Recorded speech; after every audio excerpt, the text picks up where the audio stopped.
अहम ख़बर शेयर कंदासीं त नसीराबाद भरिसां घटी जे लंघ तां झेड़े जे नतीजे में पीरसन क़त्ल थी वियो आहे। ॻोठ गुल सांगरो में घिटी जी लंघ तां झेड़ो थी पियो आहे। झेड़े दौरान 65 सालनि जो अली गोहर सांगरो क़त्ल थी वियो आहे। अव्हां खे अहम ख़बर ॾियूं पिया त नसीराबाद भरिसां घिटी जे लंघ तां झेड़े जे नतीजे में पीरसन क़त्ल थी वियो आहे। ॻोठ गुल सांगरो में घिटी जे लंघ तां झेड़ो थी पियो। झेड़े दौरान 65 सालनि जो अली गोहर सांगरो क़त्ल थी वियो आहे। अव्हां खे अहम ख़बर ॾियूं पिया त नसीराबाद भरिसां घिटी जे लंघ तां झेड़े जे नतीजे में पीरसन क़त्ल थी वियो आहे। ॻोठ गुल सांगरो में घिटी जे लंघ तां झेड़ो थी पियो।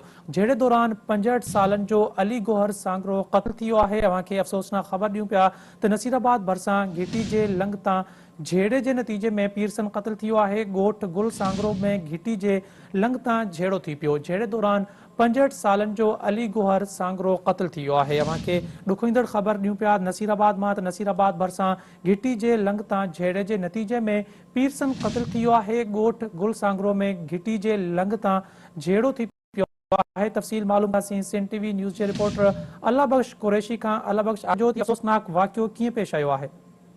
जी, नसीराबाद भरिसां ॻोठ आहे गुल सांगरो जेको डेरा थाणे जी हद में अचे थो।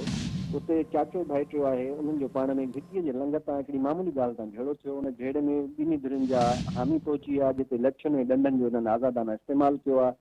जंहिंमें हीउ जेको शमन अली सांगरू आहे, जेको मक़तूल जो भाइटियो आहे, मक़तूल अली गोहर जो भाइटियो आहे, शमन अली